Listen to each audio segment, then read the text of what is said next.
আমল কি? আমল বলতে আমরা কি বুঝি? আমল ভালো করতে হবে। অতএব ইবাদতের কথাই বলা হচ্ছে, তো আমল ভালো করতে হবে। আমল আবার দুই রকম হয়। আমার আমল আমাকে জান্নাতে নিয়ে যাবে, আমার আমলই আমাকে জাহান্নামে নিয়ে যাবে। কোন আমল জাহান্নামে নিয়ে যাবে? আমি নামাজ পড়ছি, রোজা রাখছি, দান খায়রাত করছি, এগুলো যদি আল্লাহকে সন্তুষ্টি অর্জন করার জন্য করে থাকি, এটা ভালো আমল। আর যদি আমি দান খায়রাত করছি, এগুলো যদি মানুষকে দেখানোর জন্য করে থাকি, নামাজ পড়ছি মানুষকে দেখানোর জন্য, এটাও আমল, খারাপ আমল। এই আমল নিয়ে জান্নাতে যাওয়া যাবে না। অতএব এই দুনিয়া একদিন থাকবে না, আমাদেরকে দুনিয়া থেকে একদিন চলে যেতে হবে। আল্লাহ পাক সূরা কসাস সূরা নম্বর 28 আয়াত নম্বর 88 আল্লাহ বলছেন, কুল্লু শাইইন হালিকুন ইল্লা ওয়াজহাহু লাহুল হুকমু ওয়া ইলাইহি তুরজাউন। কুল্লু শাইইন হালিকুন, আল্লাহ সত্তা ব্যতীত পৃথিবীর সবকিছু ধ্বংসশীল। ইল্লা ওয়াজহাহু লাহুল হুকমু, চূড়ান্ত সিদ্ধান্ত তার হাতেই থাকবে। ওয়া ইলাইহি তুরজাউন, অবশেষে তোমাদেরকে তার নিকটেই ফিরে যেতে হবে। এই আয়াত দ্বারা বুঝতে পারছি, জানতে পারছি যে এই পৃথিবীর বুকে আল্লাহ ব্যতীত কোনো কিছু চিরস্থায়ী নয়। আল্লাহ ব্যতীত পৃথিবীর বুকে কোনো কিছু চিরস্থায়ী থাকার যোগ্যতা রাখে না। অতএব আল্লাহ রাব্বুল আলামিন সূরা রহমান সূরা নম্বর 55 আয়াত নম্বর 26 এবং 27 আল্লাহ বলছেন, কুল্লু মান আলাইহা ফান, এই পৃথিবীর সবকিছুই ধ্বংস হয়ে যাবে।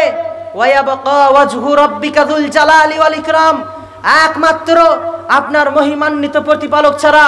আয়াতের দ্বারা পরিষ্কার জানতে পারি যে এই ভূপৃষ্ঠে যত পরামর্শালী রাজা, বাদশা, জিন, মানব রয়েছে, এরা সবাই ধ্বংসশীল। এদের সবার মরণ একদিন হবেই। আল্লাহ পাক সূরা নিসা সূরা নম্বর 4 আয়াত নম্বর 78 আল্লাহ পাক বলছেন, আইনামা তাকুনু ইদরিকুমুল মাউত ওয়ালাউ কুনতুম ফি বুরুজিম মুশাইয়াদা। আইনামা তাকুনু, তোমরা যেখানেই থাকো না কেন, ইউদরিকুমুল মাউত, মরণ তোমাদেরকে ধরবেই। ওয়ালাউ কুনতুম ফি বুরুজিম মুশাইয়াদা, যদিও তোমরা সুদৃঢ়ের দুর্গের ভিতর অবস্থান করো না কেন। এই আয়াত দ্বারা জানতে পারি মানুষ এবং জিন মরণের ভয়ে যত মজবুত প্রাসাদে থাকুক না কেন, মরণ তাকে ধরবেই। আল্লাহ পাক বলছেন সূরা জুমআ সূরা নাম্বার 62 আয়াত নাম্বার 8 আল্লাহ বলছেন, কুল ইন্নাল মাউতাল্লাযী তাফিররুনা মিনহু ফাইন্নাহু মুলাকীকুম। হে নবী, আপনি বলে দেন, তোমরা যে মরণ থেকে পলায়ন করতে চাও, সেই মরণ তোমাদের মুখোমুখি হবেই, সেই মরণ তোমাদেরকে গ্রাস করবেই, সেই মরণ তোমাদেরকে ধরবেই। অতএব এই আয়াত দ্বারা জানতে পারি আমাদেরকে মরতেই হবে, আজ নয়তো কাল। এই ব্যাপারে হাদিসে এসেছে, হাদিসটি বর্ণনা করছেন হযরত আব্বাস রাদিয়াল্লাহু আনহু, আন ইবনে আব্বাসিন قال ان النبي صلى الله عليه وسلم كان يقول اعوذ بعزتك الذي لا اله الا انت الذي لا يموت والجن والانس يموتون। ইবনে আব্বাস রাদিয়াল্লাহু আনহু তে বর্ণিত, তিনি বলেন রাসূল সাল্লাল্লাহু আলাইহি সাল্লাম বলেছেন, আপনার উচ্চ মর্যাদার মাধ্যমে আমি আশ্রয় চাই, আপনি ব্যতীত কোনো সত্তা নেই, আপনি এমন সত্তা যার মরণ নেই, অথচ মানুষ ও জিন জাতির মরণ রয়েছে। হাদিস সহিহ বুখারী খণ্ড নাম্বার 2 হাদিস নাম্বার 1098। অতএব এই হাদিস দ্বারা জানতে পারি যে মানুষ এবং জিন জাতির মরণ হবে। প্রত্যেকের মরণের নির্দিষ্ট সময় রয়েছে। মানুষের মরণ নির্দিষ্ট সময়ের আগে পিছে হবে না।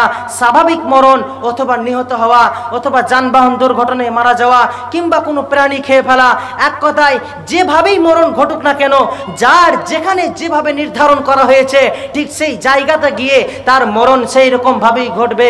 আল্লাহ পাক সূরা ইউনূস সূরা নাম্বার 10 আয়াত নাম্বার 49 আল্লাহ বলছেন, লিকুল্লি উম্মাতিন আজাল ইযা জাআ আজালুহুম ফালা ইস্তাখিরুনা সাআতাও ওয়া লা ইস্তাকদিমুন। লিকুল্লি উম্মাতিন আজাল, প্রত্যেক সম্প্রদায়ের মরণের নির্দিষ্ট সময় রয়েছে।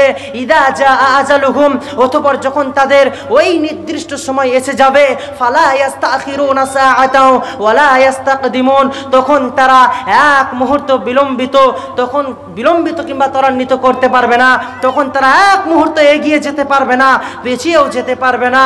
এই আয়াত মানুষকে আল্লাহর রীতি সম্পর্কে উদাসীন না থাকার জন্য সতর্ক করা হয়েছে, কারণ আল্লাহর রীতির রদ বদল হয় না, আগে পিছে হয় না। আল্লাহ পাক সূরা আল ইমরান সূরা নাম্বার 3 আয়াত নাম্বার 145 আল্লাহ বলছেন, ওয়ামা কানা লিনাফসিন আও তামুতা ইল্লা বিইذনিল্লাহি কিতাবাম মুআজ্জালা, আল্লাহর আদেশ ছাড়া কেউ স্বেচ্ছায় মরতে পারে না। অতএব আয়াত দ্বারা আরো বুঝতে পারছি যে প্রত্যেকের মরণের নির্দিষ্ট সময় রয়েছে, মানুষের মরণ নির্দিষ্ট সময়ের আগে পিছে হবে না। এই আয়াত দ্বারা আরো জানতে পারি যে মানুষের মরণের নির্দিষ্ট সময়, তারিখ, স্থান, পদ্ধতি সব লিপিবদ্ধ রয়েছে। অতএব এই আয়াত দ্বারা আমরা জানতে পারি যে মানুষকে একদিন মরণের স্বাদ গ্রহণ করতেই হবে। মানুষের মরণ যখন তখন হতে পারে, যার যেখানে নির্ধারণ করা হয়েছে ঠিক সেই জায়গাতে গিয়ে আমাদের মরণ হয়ে যাবে। অতএব সময় শেষ, আমাকে যে সময় দেওয়া হয়েছে সময় শেষ। ভাই আমি দুঃখিত, ছোট্ট একটি হাদিস বলে আমার বক্তব্য ইতি করছি। হাদিসটি বর্ণনা করছেন আব্দুল্লাহ ইবনু মাসউদ রাদিয়াল্লাহু আনহু। তিনি বলছেন, নবী করিম সাল্লাল্লাহু আলাইহি সাল্লামের স্ত্রী উম্মে হাবিবা তার প্রার্থনায় বলেছিলেন, হে আল্লাহ, তুমি আমাকে এবং আমার স্বামী আল্লাহ রসুল সাল্লাল্লাহু আলাইহি সাল্লাম ও আমার পিতা আবু সুফিয়ান এবং আমার ভাই মুয়াবিয়ার সাথে বেঁচে থাকারও সুখ ভোগ করার সুযোগ দান করো।